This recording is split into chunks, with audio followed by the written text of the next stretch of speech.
자, 마가복음 1장 1절 우리 한 절 말씀 같이 합독하겠습니다. 한 절 말씀이니까 같이 읽겠습니다. 우리 시작. 하나님의 아들 예수 그리스도의 복음의 시작이라. 아멘. 하나님의 아들 예수 그리스도의 복음의 시작이라. 할렐루야. 반갑습니다. 잘 지내셨죠? 드디어 이제 마태복음 강해가 끝나고요. 마가복음이 새롭게 시작을 하는 날입니다. 무엇을 새롭게 시작한다는 것은 정말 언제나 기분이 좋은 일이에요. 그렇죠? 시작이 있으면 끝도 중요하듯이 제가 이거 계산해 보니까 한 2년 정도 강해를 진행할 것 같아요. 우리가 마태복음 제가 한 4, 5년 했고요. 마가복음 한 2년 정도를 바라보고 있는데 끝까지 말씀을 잘 전할 수 있기를 바랍니다.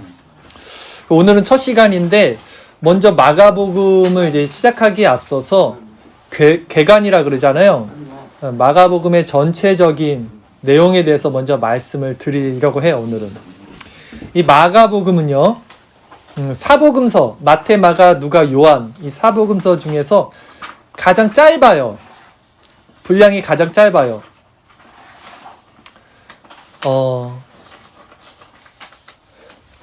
가장 분량이 짧은 책이면서도 가장 역동적으로 예수님의 행적을 기록한 책입니다.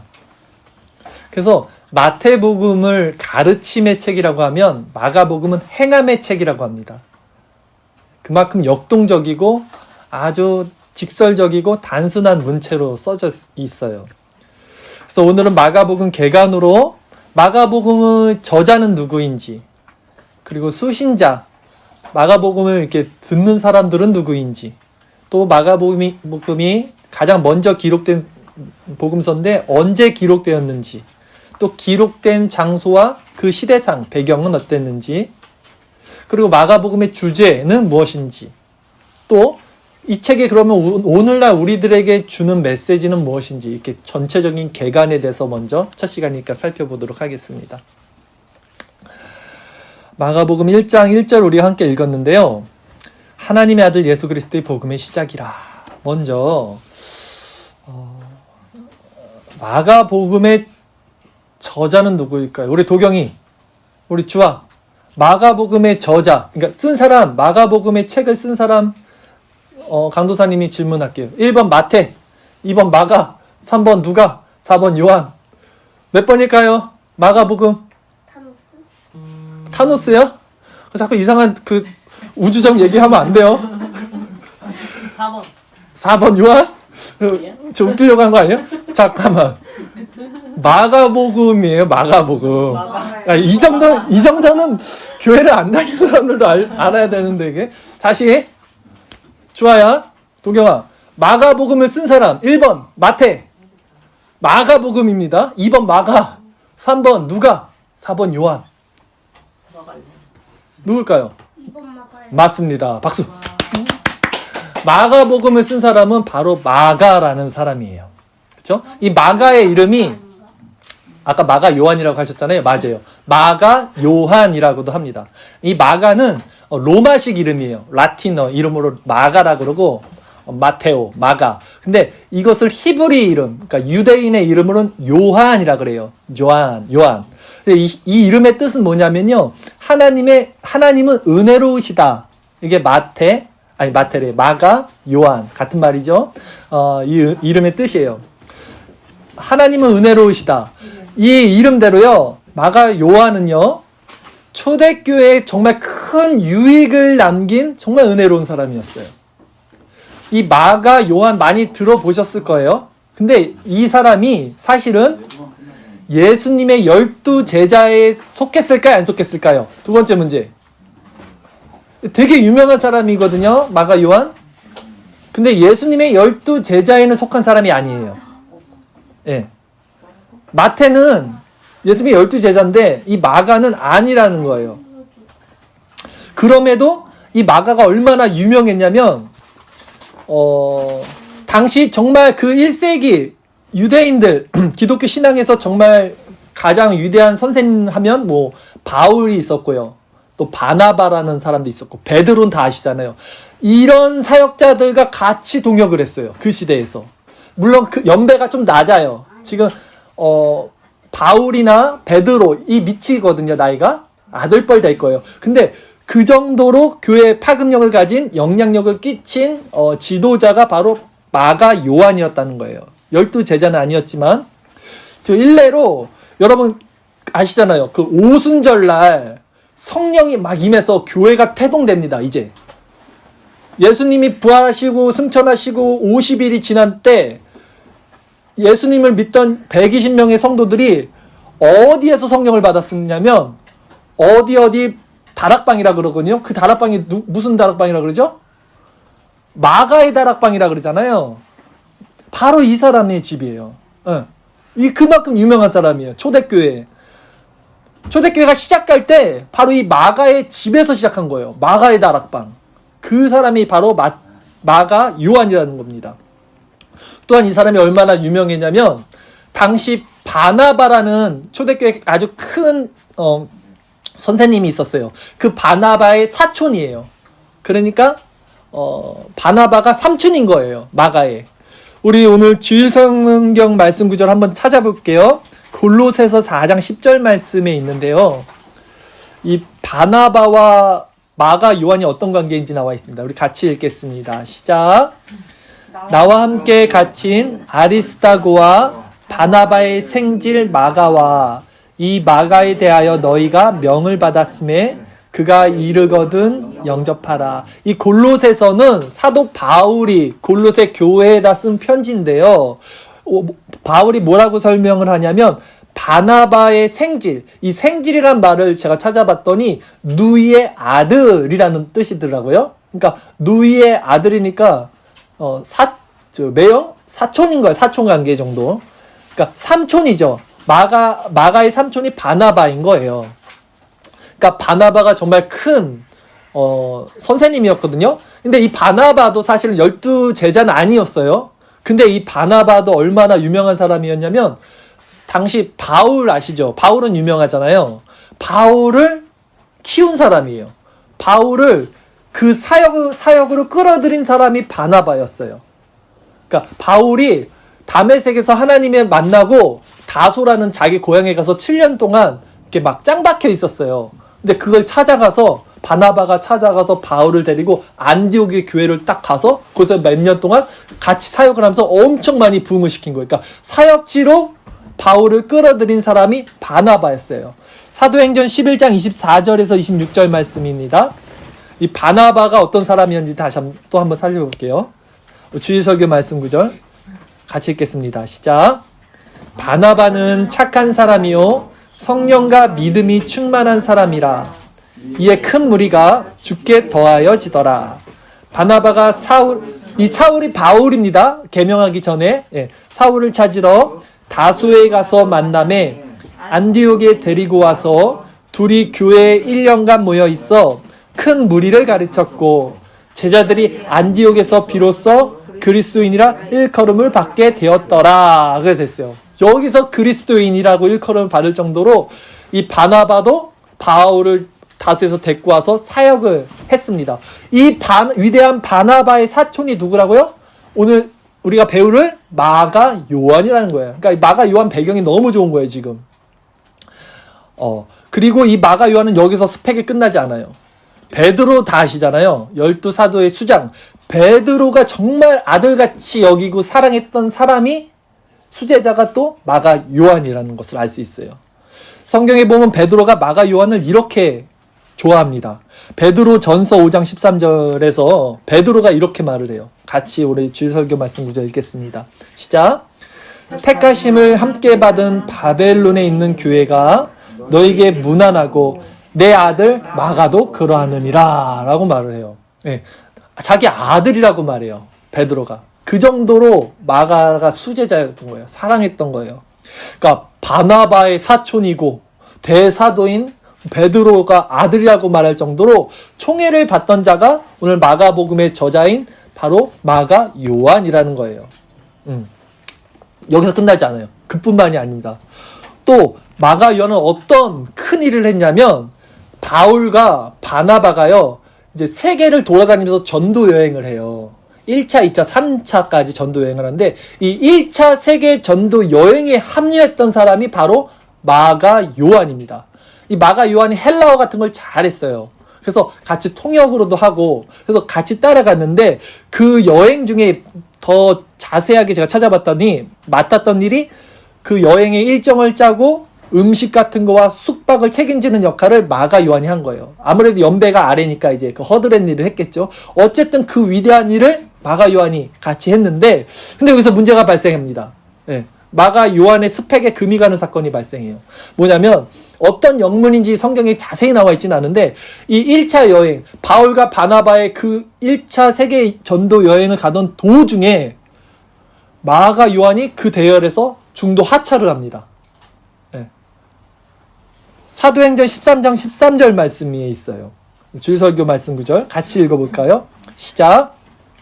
바울과 및 동행하는 사람들이 바보에서 배 타고 밤빌리아에 있는 버가에 이르니 요한은 그들에게서 떠나 예루살렘으로 돌아가고 했어요.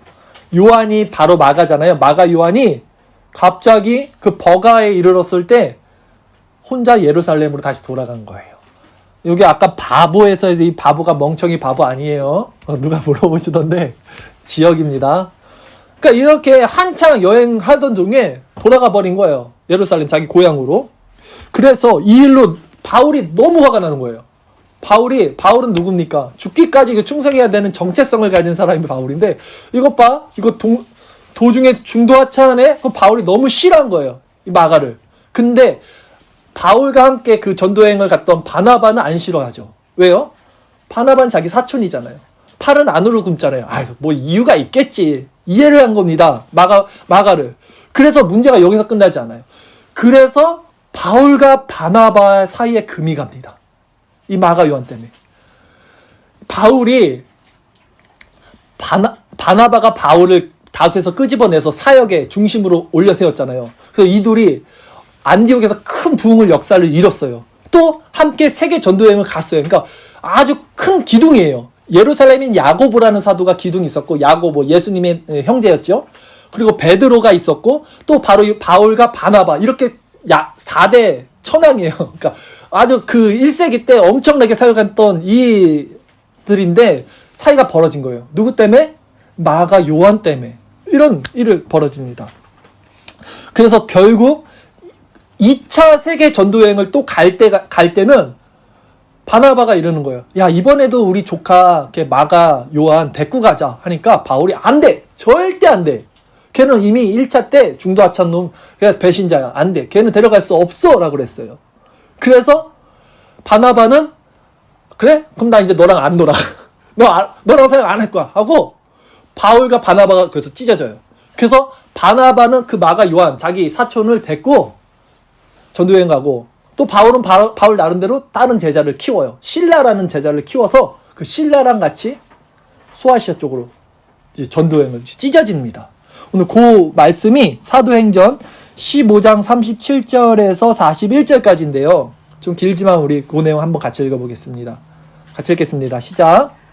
며칠 후에 바울이 바나바더러 말하되 우리가 주의 말씀을 전한 각 성으로 다시 가서 형제들이 어떠한가 방문하자 하고, 바나바는 마가라는 요한도 데리고 가고자 하나 바울은 밤빌리아에서 자기들을 떠나 함께 일하러 가지 아니한 자를 데리고 가는 것이 옳지 않다 하여 서로 심히 다투어 피차 갈라서니, 바나바는 마가를 데리고 배 타고 그룹으로 가고, 바울은 실라를 택한 후에 형제들에게 주의 은혜의 부탁함을 받고 떠나 수리아와 길리기아로 다니며 교회들을 견고하게 하느니라 했어요. 이렇게 찢어지는 역할을 합니다. 진짜 아이러니합니다.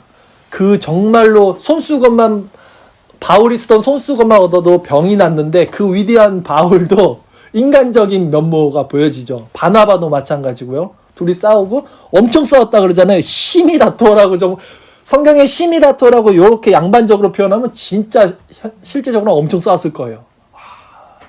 이런 거 보면서, 야, 이 대사도들도, 이 교회 스승들도 이 정도인데 위안을 얻어요. 저 같은 우리들은 여러분들도 긍휼히 여겨주세요. 사역자들이 다 인간이고 그렇습니다. 그런데 성경이 이렇게 해서 끝나면 얼마나 이게 불행합니까? 그렇게 바울과 바나바가 다시는 둘이 만나지 않았더라. 다시는 그 바울이 끝까지 그 마가 요한을 용서하지 않았더라. 이러면 너무나 이거 아니잖아요. 그렇죠? 하나님의 역사는 그렇지 않습니다. 바로 한 10년 정도 지나고 이제 바울이 늙어요. 사역 말미에 이제 죽을 때가 다 돼서 그 마가 요한, 자기가 2차 전도행 절대 쟤는 안 돼! 라고 했던 마가 요한을 용서해주고 다시 품어주는 장면이 성경에 있습니다. 한번 찾아볼까요? 디모데후서 4장 7절에서 11절인데 이 배경 먼저 말씀드릴게요. 디모데후서는 디모데라는 사람이 쓴 편지입니다. 근데 바울의 애제자가 바로 디모데예요. 바울의 아들이 디모데예요. 그러니까 베드로의 아들 같은 사람이 지금 마가 요한이라면 이 바울이 정말 아들같이 키운 사람이 그 두 번째 사역자가 디모데인데 디모데에게 이렇게 말합니다. 같이 읽어보겠습니다. 시작. 나는 선한 싸움을 싸우고 나의 달려갈 길을 마치고 믿음을 지켰으니 이제 후로는 나를 위하여 의의 면류관이 예배되었으므로 주 곧 의로우신 재판장이 그날에 내게 주실 것이며 내게만 아니라 주의 나타나심을 사모하는 모든 자에게로니라.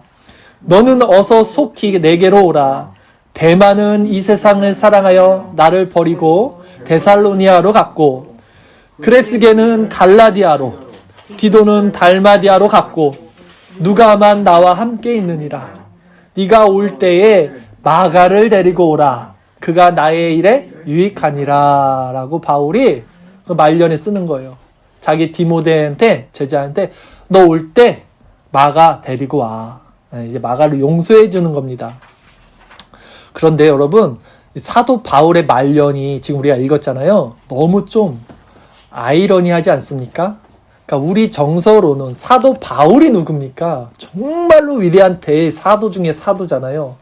이 정도의 말년이면 정말 수많은 제자들이 있고 아카데미, 대학교 몇 개 정도 세워놓고 후계자들 양성해놓고 거기 총장직이나 하나 정도 해놓고 이런 직함 하나 있을 법도 한데 우리 정서로는 지금 바울이 이 말년이 어때요? 다 떠났대요. 네. 대마는 이 세상을 사랑하여 나를 버리고 대마도 한때는 정말 예수님 잘 믿고 따랐던 자예요.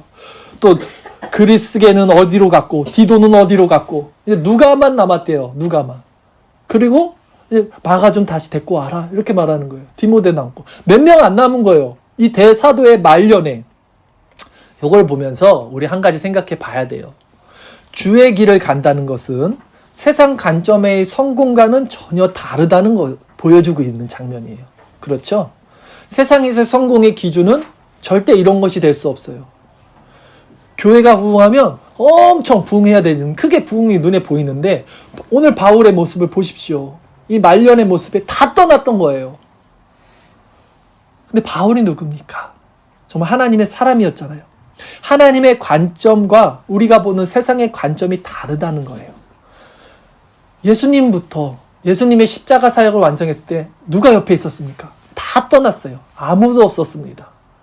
바울 역시도 그의 말년에 이렇게 초래했다는 거예요. 그러나 하나님 나라는 이렇게 인간적인 기준에 그런 숫자적인 거에 연연하지 않아요. 물질적인 거에. 부흥은 그렇게 이루어지지 않아요. 제가 볼 때 하나님 나라는 정말 소수의 몇 명으로 인해서 부흥이 일어납니다. 하나님 나라는 정말 거듭나고 회심한 그 몇몇 사람을 통해서 이루어져요. 그래서 한 영혼이 천하보다 귀하다는 말씀이 바로 그거예요. 우리가 바로 그 귀한 한 영혼이 되기를 소망합니다, 여러분. 근데 그 귀한 한 영혼 중에 지금 누가 있어요? 바로 마가 요한이 있다는 거예요. 네. 바울이 마가 요한을 끝까지 마음에 품고 있는 거예요. 정말 저 역시도 우리가 이렇게 신앙생활을 할 수 있게 된 게 정말 감사한데요. 부단히 저를 통해서 여러분도 마찬가지고 우리 다 같이 자기 점검을 해야 돼요. 자기 점검. 정말 중요합니다. 여러분의 신앙을 스스로 돌보고 점검을 하시라는 겁니다. 그리고 우리가 서로를 그렇게 해줘야 돼요. 제가 말씀을 통해서 때로는 강한 어조로도 말씀을 드리는 것이 결코 여러분들을 정죄하려는 그렇게 판단하려는 것이 아니라 정말 자기 점검을 해야 되니까 말씀을 드리는 거예요. 서로 그렇게 해줘야 돼요. 그것이 하늘에서의 우리의 열매고 상급이 되는 것이기 때문이에요. 바울이 말년에 다시 마가를 용서하고 받아준 것처럼 우리도 서로 그렇게 끝까지 서로를 돌보아주고 용서해주고 그런 사이가 됐으면 좋겠습니다. 여러분. 아멘을 해주시면 감사하겠어요. 자, 그러면 다음으로는 마가복음의 기록 연대와 기록 장소가 어딘지를 살펴볼게요. 이거를 그냥 지식적으로 전해주는 게 아니라 지금 이 부분이 정말 제일 중요합니다. 오늘 설교에서 포인트예요. 마가복음이 언제 쓰여졌고 그 기록된 장소와 배경이 어디였는지가 오늘 설교의 포인트예요. 정말 중요합니다. 왜 중요한지 설명을 해드릴게요. 자, 마가복음은 사복음서 중에서 가장 먼저 기록된 책이라 그랬죠. 제가 문서들을 다 찾아봤더니 좀 들쑥날쑥하더라고요. 어떤 사람들은 AD 주후 50년부터 70년으로 넓게 잡아요. 근데 되게 살펴봤어요. 꼼꼼히. 주석책도 사고 막 샀잖아요. 여러 가지 살펴봤더니 제 결론은 서기 AD 64년에서 70년 사이예요. 그게 정확할 것 같아요. AD 70년은 예루살렘이 파괴된 시점이고요. AD 64년은 어떤 일이 있었냐면 로마의 그 네로 황제 아시죠? 네로 황제가 큰 화재로 로마가 다 불탄 일이 있었는데 그게 64년이에요. 그리고 65년쯤에 베드로가 죽어요. 어디서? 로마에서. 근데 지금 베드로의 수제자였거든요. 마가 요한이.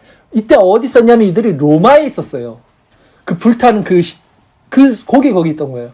그러니까 지금 이 복음서를 마가가 어떻게 예수님의 12제자가 아닌데도 그 예수님의 일거수일투족을 다 이렇게 쓸 수 있었겠어요. 베드로가 말해준 거예요. 베드로가 본 것을, 들은 것을 쓴 거예요. 그래서 예수님의 행적을. 그래서 바로 그 로마에 박해가 있고 베드로가 죽고 예루살렘이 멸망하기 전인 AD 64에서 70년 사이에 이것이 쓰여졌다라는 것이 많은 이제 대다수의 신학자들의 의견입니다.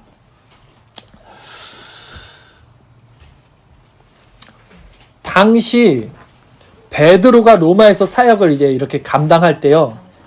왜 마가가 베드로와 함께 사역을 했냐면 베드로는요. 히브리 사람입니다. 유대인이에요. 그리고 알다시피 문벌이 좋지 않아요. 공부 많이 한 사람이 아니에요. 베드로는 어부예요. 그래서 말을 잘 못해요. 밖에 나가면.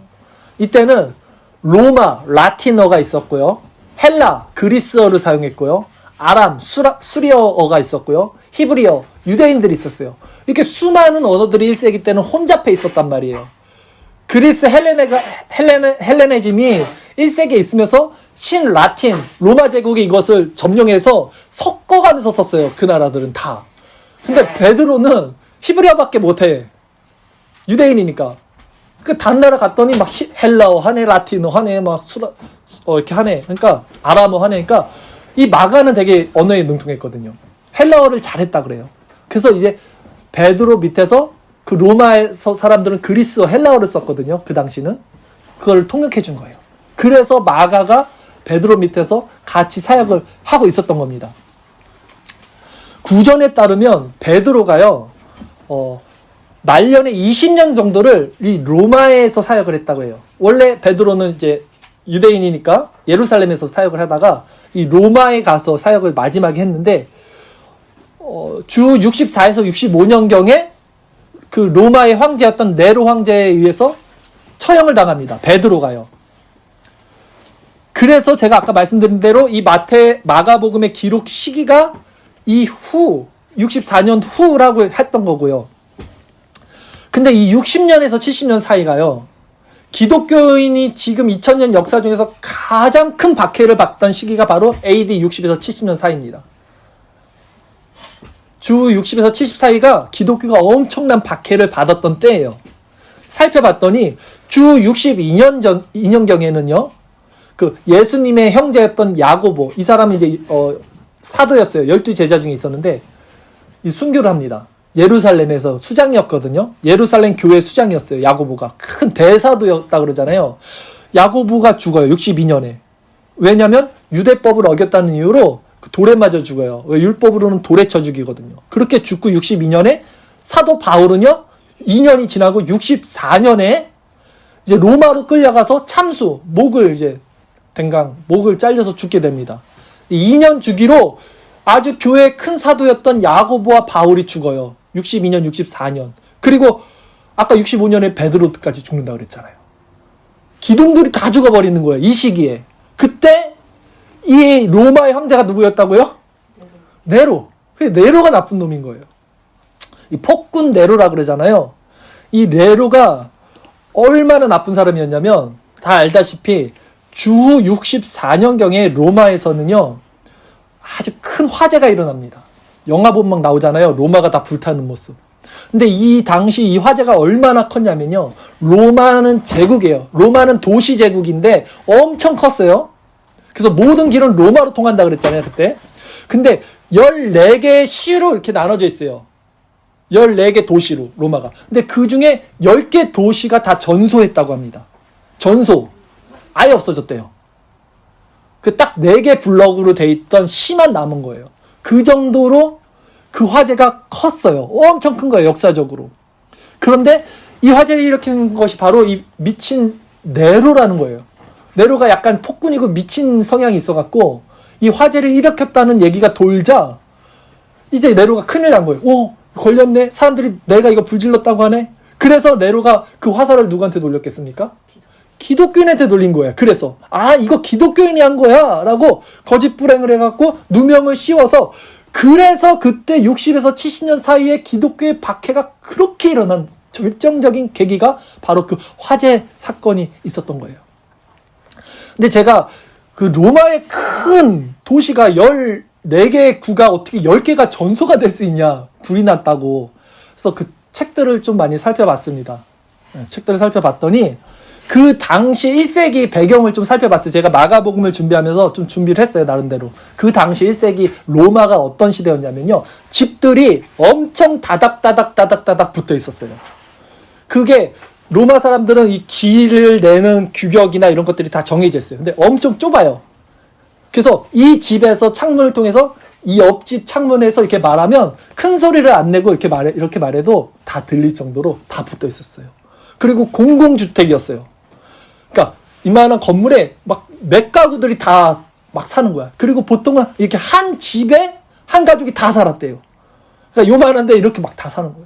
그러니까 엄청 인구 밀도가 높죠. 그리고 엄청 그 시대는 더러웠대요. 오물이고 뭐고 벌레고 그 다음에 1세기 역사를 봤더니 역병이 엄청 돌았던 거예요. 그러니까 엄청 지저분하고 막 이랬던 거예요. 그 난방시설도 없었습니다. 그때는. 불 피우고 이런 게 없어갖고 오직 난방은 창문에 이렇게 천으로 이렇게 막아둔 거. 바람막이. 이거 하나 했던 거예요. 그러니까 불 났으면 어떻게 됩니까? 집들은 다 붙어 있었죠. 막 그러고 이런 거 청 같은 거 타면 그냥 다 타 들어가는 거예요. 그래서 그 로마의 화재가 그렇게 전소가 될 수 있었던 거더라고요. 그런데 그래서 그 화살이 이제는 기독교인에게 갔어요. 그래서 집단 학살이 이제부터 일어납니다. 기록에 따르면 네로 황제가 그때 로마의 원형 경기장 유명한 거 있죠. 원형 경기장에 들깨들을 이렇게 풀어서 놓고 기독교인들을 갈기갈기 찢어 죽이는 것들을 했대요. 그리고 그 네로 황제의 정원은 큰데 그 정원에다 십자가를 이렇게 해놓고 기독교인들을 거기에 못 박아 놓기도 했대요. 그냥 이렇게. 또한 이것뿐만이 아니라 자연광이 사라진 밤에, 그때는 밤에 불을 켤 수가 없잖아요. 그 시대는. 그 밤에 불 켜겠다고 기독교인들을 화형을 시킨 거예요. 그래서 밤에 환하게 비춰뒀대요. 기독교인들을 땔감으로 썼다는 거예요. 그 밤을 비추는. 그런데 이런 외적인 핍박뿐만이 아니라 당시 지금 서기 몇 년도였냐면 60년에서 70년 사이라고 그랬잖아요. 정확히는 64년, 5년. 이때 기독교인들이 외적 핍박이 아니라 내면적으로도 믿음이 크게 흔들릴 수밖에 없는 다른 여지가 또 있었어요. 그러니까 안팎으로 엄청 힘든 시기예요. 기독교인들이. 이 내적인 고통은 뭐였냐면 예수님이 AD 30 몇 년 정도에 이제 승천하셨단 말이에요. 그때 승천하시기 전에 뭐라 그랬냐면 이 세대가 가기 전에 내가 다시 올 거야 라는 말을 마태복음에서 하세요. 한 세대가 몇 년이냐면 30년입니다. 그래서 1세기 사람들은 예수님이 우리 세대 때 올 거야. 이 30년 안에 올 거야. 그래서 집 팔고 다 팔고 공동체 생활을 하고 카타콤에 들어가고 이거를 견딜 수 있었던 이유가 그거예요. 괜찮아. 좀만 참으면 돼. 예수님 다시 온다고 분명히 약속하셨어. 내가 한 세대가 가기 전에 올 거야. 근데 AD 64년, 5년이 뭡니까? 한 세대가 지난 시점이에요. 예수님이 승천하시고 나서 한 세대 30년이 지났는데 예수님이 안 오시는 거예요. 더 네로의 핍박으로 더 사람들은 죽어가는 거예요. 이 기독교인들의 멘붕이 온 겁니다. 이제 도대체 뭐지? 이건 뭘까? 이 로마에 있던 사람들 얼마나 마음이 그랬겠습니까? 마태복음 24장 34절 오늘 주일설교 말씀 구절 볼까요? 예수님 분명히 이렇게 얘기하셨거든요. 마태복음 24장 34절 같이 읽겠습니다. 시작. 내가 진실로 너희에게 말하노니 이 세대가 지나가기 전에 이 일이 다 일어나리라. 예. 이 예수님이 종말의 때 내가 다시 올 거야 라는 말을 하면서 이걸 말한 거예요. 그러니까 이 기독교인들이 얼마나 멘붕 가운데 있겠었습니까? 이 AD 64년 5년에. 그런데 이때 이들의 믿음이 굉장히 위축되고 신앙이 떨어졌어요, 다들. 근데 그때 기독교를 다시 살리는, 기독교의 불을 다시 지피는 일들이 아주 반전이 일어납니다. 패러다임, 역설이 일어납니다. 당시 로마군의 박해의 기록들을 제가 쭉 찾아봤더니 아까 말씀 다 못 드린 게 있었어요. 사실 이게 말씀드리기가 너무 꺼려서 아이들도 좀 있는데 이거 알아야 될 필요가 있어서 다시 말씀을 드릴게요. 1세기 역사가는 요세피우스라고 유명한 사람이 있죠. 들어보셨을 거예요. 그 사람이 이제 역사 기록을 보면 당시 기독교인들의 모습에 대해서 그가 이렇게 진술합니다. 수없이 많은 매를 맞은 사람들, 도구를 동원하여 사지를 줄이 틀고 옆구리 살갗을 벗겨내 고문을 당하는 사람들, 참기 힘든 고통을 주는 족쇄를 채워서 손 관절이 탈골된 사람들이 있었다. 그럼에도 불구하고 그들은 그 일들을 견뎌냈다라고 기록했어요. 요세피우스가. 또한 어떤 순교자는 화형을 당하는데, 이제 화형 당하면 사람이 무섭잖아요. 죽음 중에 불로 죽는 게 가장 고통스럽대요. 예, 고통이 제일 크다고 또 하더라고요, 누가. 근데 이 사람이 이렇게 말했다는 기록이 있어요. 불은 어딨소? 이 말을 했다는 이유로 또 이 말을 했다는 이유로 또 혀를 잘렸대요. 혀를 잘렸대요. 그런 고문을 또 당했답니다. 그러나 그는 이 고문 역시 너무나도 의연하게 견뎌냈다. 이 기독교인들이 1세기 때 이런 상황의 가운데서도 기독교의 힘의 본질이 드러나는 결정적인 사건이 이제 터집니다. 당시 주 64년경 이미 예루살렘에서는 야고보 사도가 죽었고요. 64년에 또 로마에서 바울이 죽었고요. 그리고 이 로마의 마지막 남은 대사도는 누구였습니까? 베드로였어요. 베드로가 그 현장에 있었어요. 로마에. 그 베드로와 또 누가 있었습니까? 오늘 마가복음의 주인공 마가 요한이 있었어요. 그 광경을 다 보고 있었던 거예요. 마가 요한과 베드로가. 이 박해가 교회의 수장 베드로를 비껴갈 수 없겠죠. 베드로는 최고예요. 사도 중에 최고. 나이도 제일 많았어요. 야고보 죽고 바울 죽고 이제는 베드로잖아요. 누가 봐도 불보듯 뻔합니다. 근데 베드로가 로마에서 사역을 할 때 로마에서 믿었던 신앙인 중에 하층민이 있는 게 아니라 좀 고위급 사람들도 기독교로 개종한 사람들이 있었을 거 아니에요. 그런 여자들이 있었대요. 그래서 이 여자들이 베드로한테 가서 말한 거예요. 미리. 이제 다음에 맨날 며칠 내 당신 체포되고 처형이 예정되어 있어요. 그러니까 제가 길을 열어줄 테니까 로마를 빠져나가는 방법을 제시를 했답니다. 그때 베드로가 이렇게 말했다고 합니다. 형제들이여, 우리가 도망자처럼 행동해야 합니까? 이렇게 말했대요. 의연하게. 그러자 그들이 다시 베드로에게 이렇게 말했어요. 아닙니다. 그러나 다만 당신을 위해서만이 아니라 계속 모든 이들이 주님을 섬길 수 있도록 하기 위함입니다. 우리 전쟁이라는 건 대장은 숨잖아요. 왜냐하면 대장이 죽으면 전쟁이 끝나니까. 똑같은 거예요. 다윗도 전쟁에 안 나가잖아요. 나이 먹고는. 똑같은 거예요. 그러니까 당신 죽으면 안 돼요. 기독교는 이제 당신 하나 남았는데 바울 죽고 야고보 죽고 이제 당신 하나인데 죽으면 안 돼요. 이거 얘기야. 그래서 베드로가 그 형제들의 말을 받아들이고 자신의 뜻을 굽힙니다. 그리고 이제 베드로가 변장을 해요. 로마를 빠져나가야 되니까. 그래서 로마 성문을 이제 변장을 하고 빠져나가는데 이 얘기는 이제 구전으로 전해져 나오는 유명한 얘기예요. 이게 이제 커바디스라는 이제 구전인데요. 커바디스 들어보셨나요? 이제 유대인들에게는 구전을 계속 이 스토리가 전해져 나옵니다. 근데 이렇게 얘기를 했대요. 이제 베드로가 변장을 하고 로마를 빠져나오는데요. 거기에서 로마로 들어가는 예수님을 보게 됐대요. 베드로가. 베드로는 로마에서 나가는데 로마로 들어가는 예수님을 본 거예요. 그래서 베드로가 물었습니다. 예수님께. 주님, 어디로 가십니까? 이것이 라틴어로 커바디스라는 거야. 커바디스 도미네. 주여 어디로 가십니까? 커바디스 도미네. 주여 어디로 가십니까? 묻는 거예요. 그때 주님이 베드로에게 말씀하셨어요. 십자가에 못 박히러 간다. 베드로가 물었어요. 아니 주님, 또다시 못 박히시렵니까? 주님이 말했습니다. 그렇다 베드로야, 나는 다시 못 박힌다. 그 말을 듣고 베드로가 정신을 번쩍 들었는데 예수님이 이제 사라지고, 그리고 다시 뒤를 돌아서 로마로 되돌아갔다고 해요. 그래서 베드로가 죽은 거예요. 그리고 베드로가 다시 로마에 돌아가 기꺼이 순교했다는 소식이 이제 그 기독교인들 사이에서 퍼져나가는 겁니다. 그때 이들의 마음에 동요가 일어난 거예요. 자신의 양심에도 큰 충격을 받고 충분히 목숨을 구제할 수 있는 상황에서 베드로는 예수님이 나는 다시 십자가에 못 박히러 간다. 그 말을 듣고 발길을 돌려서 전승에 의하면 십자가에 거꾸로 못 박혀 죽었다는 거예요.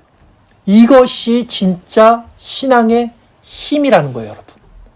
예수님을 따라가는 거. 이게 살린 거예요. 그 쓰러져가던 60년대, 70년대 그 고난과 박해를 통했던 로마에 있던 기독교인들을 베드로가 주님 어디 가십니까? 나 다시 십자가 지러 가. 주님의 길을 따라가는 거예요. 그리고 그때 그 로마에서 이것을 처음부터 끝까지 목도했던 사람이 누구였어요? 바로 오늘 설교의 주인공? 마가 요한인 거예요. 살아남아서 계속 본 거예요. 그것을, 모든 것을. 그러니까 이제 마가 요한은 그때 사람들이 얘기한 거예요. 베드로가 로마에서 사역을 하고 공개적으로 말씀을 설교하고 이렇게 복음을 선포할 때 거기 있던 상당히 많은 사람들이 마가한테 말했대요. 너는 베드로를 오랫동안 따라다니고 베드로가 한 말을 다 기억한 사람이니까 베드로가 말한 복음을 기록하라고 간곡히 그 당시에 이제 권했다고 합니다. 근데 이제 베드로가 진짜 죽어버리니까 너무나 상황이 급박하니까 마가가 쓴 겁니다. 그래서 마가복음이 탄생한 거고 그렇게 분량이 적은 거예요. 그러면서도 간결한 거예요. 이거를 주저리 쓸 수가 없는 거예요. 다른 복음서에 보면 예수님의 족보부터 막 주저리 많습니다. 근데 마가복음은 그런 게 없어요. 예수님의 뭐 족보고 유대인의 율법이가 없고 그냥 바로 예수님의 사역에 대해서 막 말해요. 그리고 예수님의 그런 고난과 순환을 엄청 말합니다. 그리고 우리는 어떻게 살아야 되냐? 우리의 제자도의 모습을 엄청 말하고 끝내버려요. 그 당시 로마에 있던 핍박받던 기독교인들에게 용기와 힘을 주기 위해서 쓴 게 바로 마가복음이라는 거예요. 왜냐하면 언제 죽을지 모르는 그 지금 네로 황제 밑에서, 그래서 그 시기와 장소가 제가 중요하다고 말씀드린 거예요. 이 마가복음의 시기와 이 쓰여진 장소가 배경이 어딘지. 그러기에 마가복음에서는 딱 두 가지만 강조합니다. 주제가 두 가지예요. 하나는 예수님이 종으로 섬기는 모습, 즉 예수님이 핍박과 고난을 받는 모습이고, 또 한 가지는 제자도에 관한 모습, 예수를 따라가는 사람들의 모습. 바로 예수님이 고난 받으셨으니까 우리도 고난을 이겨내자라는 거예요.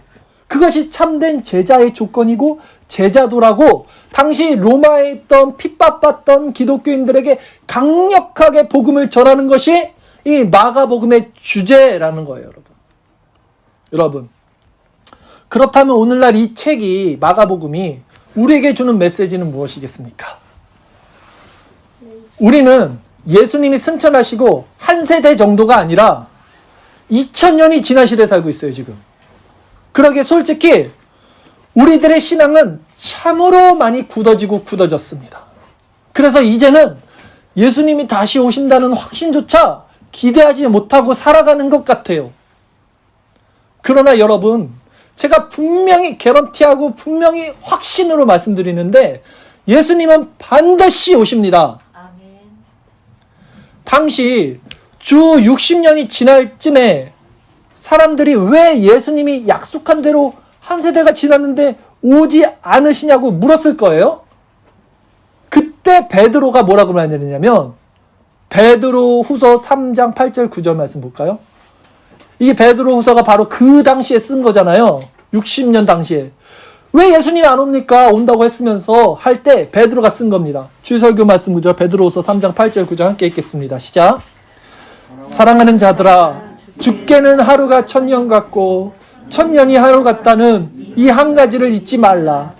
주의 약속은 어떤 이들이 더디다고 생각하는 것 같이 더딘 것이 아니라 오직 주님께서는 너희를 다하여 오래 참으사 아무도 멸망하지 아니하고 다 회개하기에 이르기를 원하시느니라. 여러분, 아직까지 예수님이 재림하지 않는 이유는 아직도 주님의 마음이 너무 우리를 보는 마음이 안타까워서, 이대로 두면 다 지옥 가니까 너무나 애차로워서 오래 참으시고 아무도 멸망받지 않겠고 회개에 이르기를 원하기 때문이라는 것을 말씀하고 있는 거예요. 그러니 여러분, 정신 차리세요. 예수님 반드시 오십니다. 그리고 우리가 지금 이 땅에서 예수님을 믿고 있다는 것은요, 바로 이렇게 다시 오실 예수님을 기다린다는 거예요. 이게 예수님을 믿는 거예요. 이 땅에서 내가 어떻게 살아갈까, 무엇을 하고 무엇을 마시고 살아갈까를 놓고 기도하는 자가 아니라, 마라나타 다시 오실 예수님을 기다리며 주 예수여 속히 오시옵소서, 주 예수여 어서 오시옵소서, 이 환난과 고난과 핍박과 고해와 광야 같은 이 세상 속에서 어서 오셔서 그 하나님의 나라로 우리를 이끌어 주소서라고 말하는 것이 이 1세기 성도의 정체성이라면 2000년이 지난 동일한 우리들에게도 주시는 성도의 정체성이라는 거예요, 여러분. 그래서 우리의 정체성은 이 땅 가운데서 나그네로 살아간다는 말씀을 드리잖아요. 제가 매일매일 드리잖아요. 매주. 너무나 오래돼서 예수님의 재림이 너무나 지체돼서 2000년이 지났는데 아무도 안 믿어요. 이제 다 흐리멍텅해진 것 같아요, 진짜. 그럼 예수님을 믿는다 다 하면서 다시 오실 예수님을 기다리지 않는다? 이거는 믿는 게 아니에요, 여러분. 신앙생활하는 자들은 이렇게 예수님을 기다리지 않고 신앙생활하는 사람들을 신학적 용어로 뭐라 그러냐면요, 실천적 무신론자라 그래요. 이게 뭐냐면요, 말로는 믿어요, 생각으로도 믿어요, 종교적 행위해요. 근데 삶의 모습은 그것을 부정한다는 거예요. 그것을 실천적 무신론자라 그래요. 믿기는 믿는데 진짜 믿는 게 아니죠. 우리가 정말 예수님 믿는다면 빨리 지금 오시옵소서, 마라나타 주 예수의 오시옵소서라는 심령이 돼야 되는 거예요. 아, 하나님 지금 오시면 안 됩니다, 이러면서 믿고 있다는 것은 믿는 게 아니라는 것입니다. 예수님을 믿는다고 하는데 예수님 없는 사람처럼 실천적 무신론자처럼 살아가면 안 된다는 거예요. 그렇다면 지금 우리들에게 필요한 것이 무엇입니까? 베드로가 로마를 빠져나갈 때 주님이 베드로의 눈에 보였습니다. 그때 베드로가 물었죠. 코바디스 도미네, 주여 어디로 가십니까? 라는 질문이에요. 지금 우리들에게 필요한 것이 무엇입니까? 우리가 한 발은 세상 가운데, 한 발은 교회 가운데, 또 하나님 나라를 기다리지 않고 실천적 무신론자처럼 살아가면서 2000년이 지나서 이제는 정말 흐리멍텅해져 갖고 이렇게 신앙의 야성이 사라진 우리들에게 주님이 이렇게 나타나실 때 우리가 묻겠죠. 커바디스 도미네, 주여 어디로 가십니까? 그때 주님이 우리에게 말씀하십니다. 나 다시 십자가에 못 박히러 간다. 너희들 너무 사랑해서 아직도 멸망은 주지 못하겠어. 그래서 내가 기다리는데 내가 십자가에 못 박아야지. 우리 내면에 다시 우리가 가야 할 길을 그렇게 주님이 먼저 몸소 보여줄 때 그때 베드로가 변했고 우리 마음도 변하게 될 거예요. 우리에게 필요한 것은요, 사실 바로 그 힘이에요, 여러분. 커바디스 도미네, 주여 어디로 가십니까? 결론적으로 말씀을 정리해 보겠습니다. 오늘 이제 시작했어요. 마가복음을 새로 시작하면서 첫 시간으로는 마가복음 개간에 대해서 설명을 드렸습니다. 마가복음의 기록 연대는 AD 60에서 70, 더 좁게는 64년 네로 황제의 그 로마의 화형이래요. 그 핍박이 있던 시기부터였고요. 그 다음에 독자는 누구였냐면 로마에 있던 기독교인, 당시 1차 수신자였죠. 마가복음의 주제는요, 예수님의 순환과 제자도인데 이 이유가 바로 이런 핍박받는 로마 기독교인들에게 예수님도 그 고난의 길을 걸어가셨으니 다시 십자가에 못 박히신 것처럼 우리도 마땅히 그분의 제자라면 주님과 같이 십자가의 길을 당당히 걸어가자는 용기와 위로를 주기 위해서 기록된 거예요. 네. 여러분, 오늘날 우리의 삶이 얼마나 고되고 힘드십니까? 제가 여러분들 누구보다도 잘 알죠? 여러분도 저를 누구보다도 잘 아시잖아요? 얼마나 많은 역경과 고난과 한숨의 나날들이 쉴 틈 없이 우리 안에 지금 반복되고 있습니까? 터널 아시죠? 터널. 저 그런 생각 너무 많이 해봤습니다. 나 꼭 터널을 걸어가는 것 같아. 근데 보이지가 않아요. 터널인 건 알겠는데 끝까지 멈출 수는 없잖아요. 근데 보이지가 않아, 앞에. 근데 가야 돼. 멈추면 사고 나잖아. 그래도 끝까지 가면 언젠간 저 터널의 끝에 빛이 보이겠지. 그런 생각 정말 많이 하면서 살았어요. 정말 마음 한번 편히 숨 한번 쉬고 여유를 찾을 수 있는 그런 상태로 살아본 기억이 생각이 나지 않아요. 여러분도 마찬가지잖아요. 오늘 말씀의 배경이 되는 이 주 40년 로마의 기독교인들도 그런 상태였다는 거예요, 여러분. 시대와 상황은 틀리지만 그들은 배고픔과 역경과 또 폭군 레후의 온갖 그런 핍박과 두려움 속에서 하루하루 그렇게 터널 같은 날을 살았을 거예요. 그럼 숨조차도 쉴 수 없는 고통의 순간들이 계속되는데 그들의 단 하나의 소망이었던 오신다고 약속한 예수님이 오시지는 않고 한 세대가 지났는데도 그러자 이제 그들의 믿음은 점점 시그러들고 사그러들고 신앙도 식어가고 지치고 바로 우리들의 모습처럼요. 2000년이 지났는데 예수님이 안 오시고 있어요. 이렇게 되지 않았겠습니까? 여러분, 그때 그 로마에 있는 기독교인들을 잡아준 것이 무엇이었습니까? 바로 이 마가복음의 말씀인 거예요. 그래서 우리가 오늘 마가복음을 이제 시작하는 거예요. 세상과 타협하고 슬슬 눈치나 보면서 신앙에서 한 발을 빼는 신앙인이 아니라 오히려 불은 어디 있어? 그 혀가 잘려 나갈지라도 죽여 빨리, 나 예수님 보러 가고 싶어.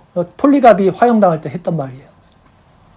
십자가의 길을 당당히 걸어가는 순전한 믿음이요, 신앙의 야성을 가졌던 그 믿음의 귀한 선진들, 그들이 보여준 믿음이 다시금 시들어가는 교회 로마 교회의 신앙의 불을 지폈다면 오늘 우리들에게 힘을 줄 수 있는 것은 다시 한번 이 마가복음을 통해서 동일한 하나님의 복음이 하나님의 아들 그리스도의 복음의 시작인 이 말씀으로 우리 심령에 그 신앙의 불이 지펴져야 되는 거겠죠. 우리 인생의 모든 고난과 역경을 이겨나갈 힘은요, 세상이 주는 물질이 아닐 거예요. 세상과 타협하는 길이 아닙니다.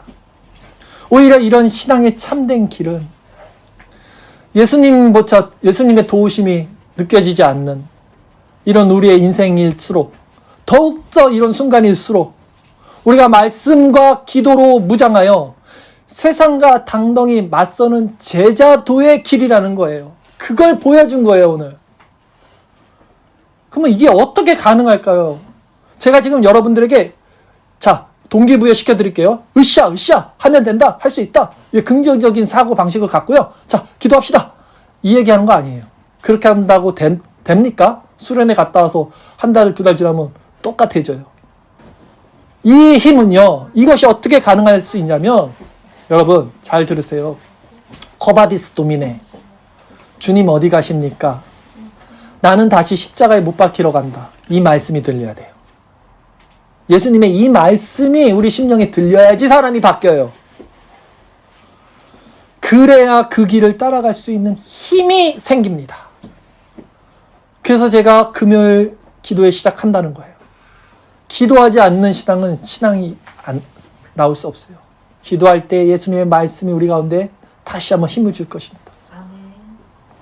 앞으로 마가복음을 통해서 우리 심령에 이런 주님의 모습이 비춰지고, 그 주님을 향해 우리 역시 코바디스 도미네, 주여 어디 가십니까? 라고 부를 때 주님이 나는 다시 십자가를 지러 간다, 그 말씀이 들려서 우리도 그 십자가의 도를, 헬라인에게는 미련한 것이요 이방인들은 거리끼는 것이나 그리스도의 십자가의 능력은 우리들에게는 그리스도의 능력이 된 것을 믿는 저와 여러분이 되기를 바라겠습니다. 잠깐 기도하겠습니다.